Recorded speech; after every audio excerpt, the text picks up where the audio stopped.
Coming up on Mountain News this morning, a one-year anniversary of the flood is approaching, but Eastern Kentuckians are still recovering. And more than 2 weeks after the downtown Hazard fire, the people who once lived there may soon be out of a home again. Dedicated to Eastern and Southern Kentucky, this is WYMT Mountain News This Morning. Good morning, I'm Olivia Calfee. The time is 5:34 on June 27th. Now let's check in with Brandon Robinson for a look at your forecast this morning. Now, Brandon, I was just talking about this, an absolutely beautiful day yesterday. I'm really hoping that we can have a little bit more of that today. A little cooler weather. I think we could squeeze out some sunshine, but I think we're going to have to deal with cooler temperatures and some rain. But a cold front just went through. Hopefully we'll start to rebound. For all you folks who love the heat, don't you worry. It'll be right back here before too long. Let's take a look, see what's going on in Mount Vernon this morning along I-75 in Rockcastle County. Some light traffic as we look northbound this morning. Our southbound camera still has a little bit of a kind of a weird tint to it this morning. Maybe we had a camera issue.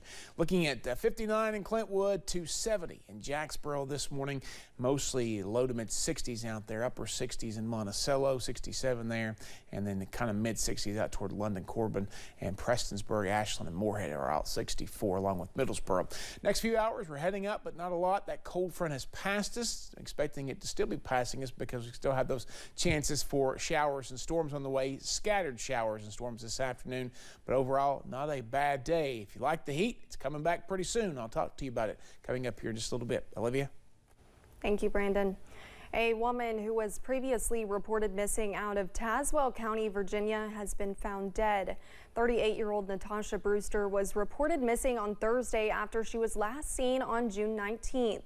Brewster's family says she was found yesterday morning after having died in a car crash.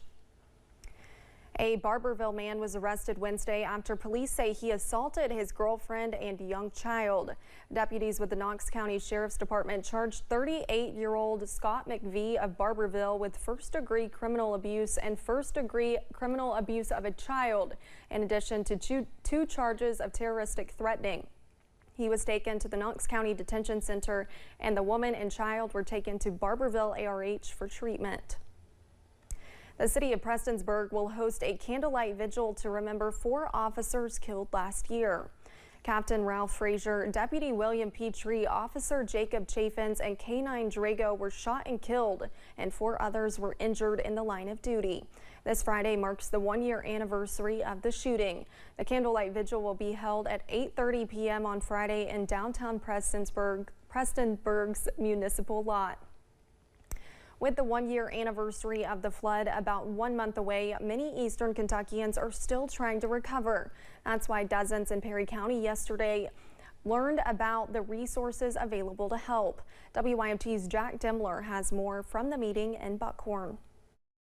Last year's flood left a lasting impact on community members, some even losing their homes. I was speaking with somebody today who slept in their car for 4 days. Leaving everyone with the task of recovery.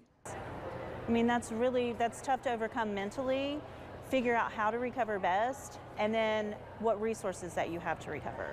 That's why the Kentucky River Area Development District hosted a public meeting in Perry County for community members to learn about the various resources available to them. Disaster Recovery and Resiliency Fellow with the St. Bernard Project, Sarah Hambrick, says it provides a space to hear community needs. It's crucial for the communities to be able to say what they're experiencing because there's no way for us to know.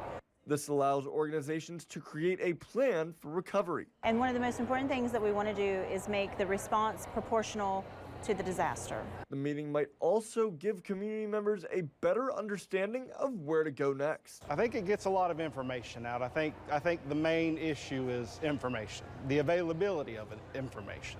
Informing the public of the resources available in an effort to help them recover. In Buckhorn, Jack Demler, WYMT Mountain News.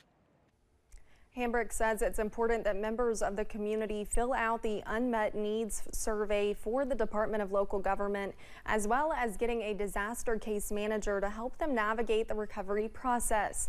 If you missed yesterday's meeting, there are still others in some of the other hardest hit counties. We have information on that on our website. It has now been more than 2 weeks since a large fire broke out at an apartment building in downtown Hazard, leaving dozens of people without a home. Since that day, some folks were moved from a motel into campers at Perry County Park, but they were told they only have 5 weeks left to stay in the campers, and now they are scrambling for a solution. We have called and called everything about in Hazard, and we can't find anything, and we don't want anything free. We pay our way. Edith Baker says they are struggling to find suitable housing to meet their needs, adding that she has been calling landlords each day. The Associated Press reported yesterday that Attorney General Daniel Cameron directly solicited donations from executives of a drug treatment organization that his office had been investigating since last year. Several executives of Edgewater Recovery Centers later gave $7,600 to Cameron's campaign. That money has since been refunded. Cameron recused himself from the investigation. It comes as Cameron's office referred more than $200,000 in questionable contributions to Democratic Governor Andy Beshear's campaign to federal authorities. Beshear's campaign also returned that money. We reached out to Beshear's campaign. It released a statement saying, in part, quote, "His actions are unethical and must be investigated. The Attorney General's office has an obligation to refer Cameron's actions to the FBI," end quote. We reached out to Cameron's campaign last night. In a statement, the campaign says, in part, quote, "There were preliminary conversations about hosting an event. Once we were made aware of a conflict, the event was canceled. When they later made online contributions, I recused myself and the contributions were refunded."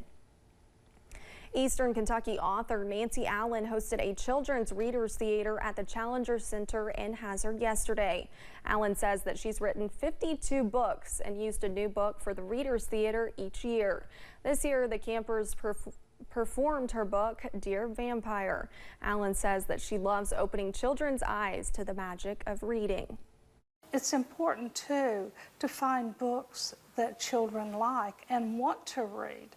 And so letting a child pick out their own books is very important. Libraries are very important to schools. They are the heart of the school, in my opinion.